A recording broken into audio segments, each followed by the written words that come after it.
নমস্কার, আপনারা দেখছেন সময় কলকাতা। খেলা হবে নিয়ে আমি পৃথা রয়েছি আপনাদের সঙ্গে। এখন চোখ রাখবো খেলার খবরে। 2025 সালে 17 বছরের প্রতীক্ষার অবসান ঘটিয়ে প্রথমবার আইপিএল ট্রফি জেতে রয়্যাল চ্যালেঞ্জার্স বেঙ্গালুরু। এর পরদিনই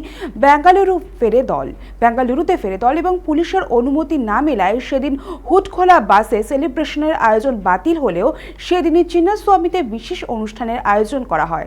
স্টেডিয়ামে শুরু হয় বিজয় উৎসব। তাতেই 11 জন প্রাণ হারান, আহত হন 67টিরও বেশি।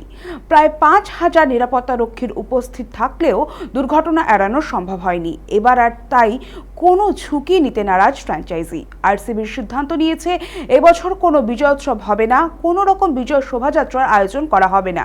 আরসিবির তরফে সমর্থকদের কাছে অনুরোধ করা হয়েছে সকলকে নিরাপদ থেকে বাড়িতে সেলিব্রেট করতে হবে। ফলে এই মরশুমে ট্রফি জিতলেও সেলিব্রেশন হচ্ছে না আরসিবি ভক্তদের।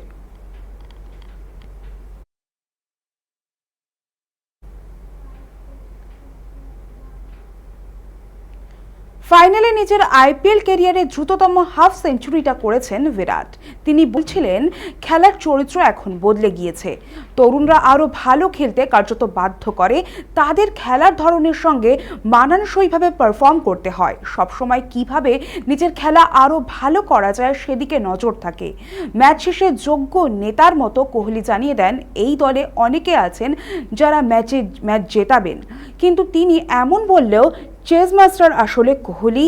তার ম্যাজিকের রেশ 22 গজ পেরিয়ে পৌঁছে গিয়েছে ফুটবল মাঠের চৌহদ্দিতেও। ইংল্যান্ডের জাতীয় ফুটবল দলের অধিনায়ক হ্যারি কেন কোহলির প্রশংসায় ভাসলেন। এই বয়সেও 25 বলে হাফ সেঞ্চুরি বুঝিয়ে দিয়েছে কোহলি আছেন কোহলিতেই। ম্যাচেও জিতিয়েছেন ছক্কা মেরেই। আইপিএল শেষ করেন 675 রানে, টানা 4 বার 600-র বেশি রান। এতেই কোহলি ভক্ত হলেন ইংল্যান্ডের জাতীয় ফুটবল দলের অধিনায়ক হ্যারি কেন।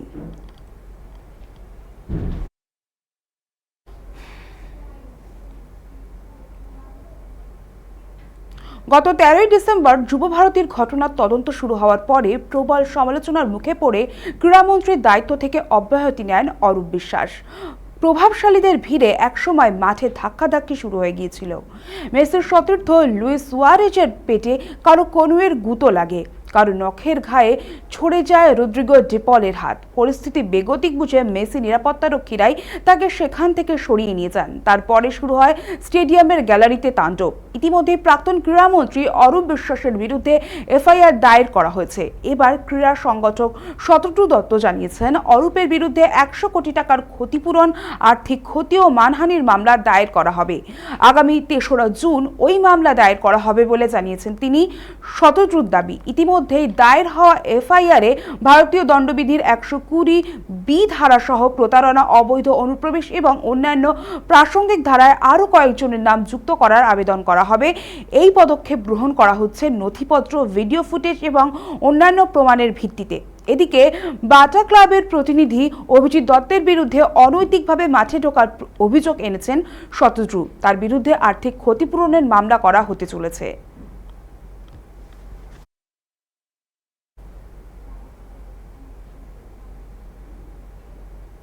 11ই জুন থেকে শুরু হবে বিশ্বকাপ। এবার বিশ্বকাপ হবে আমেরিকা, কানাডা ও মেক্সিকোয়।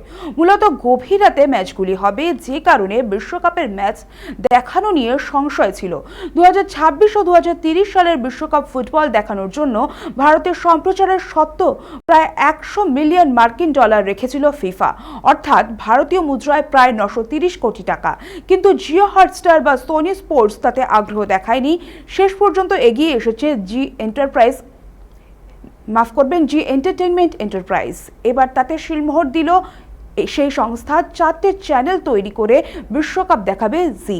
শুধু আসন্ন ফুটবল বিশ্বকাপ নয়, 2030-এর বিশ্বকাপ দেখানো সহ মোট 39টি ফিফা ইভেন্ট দেখানো নিয়ে চুক্তি করেছে তারা।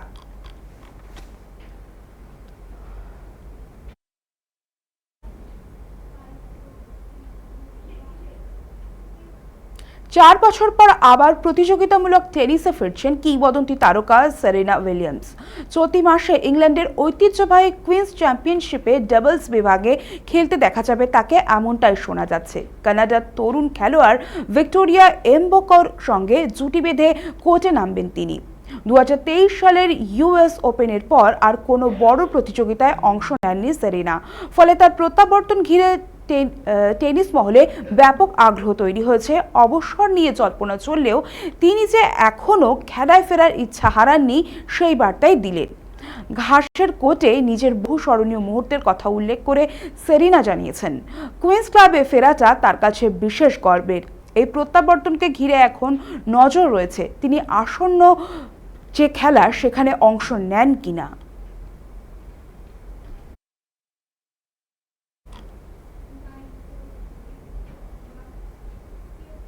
খেলা হবে এখনকার মতো এই পর্যন্তই। খেলার অন্য সমস্ত খবর পেতে চোখ রাখুন সময় কলকাতায়। সময় বলবে সময়ের কথা।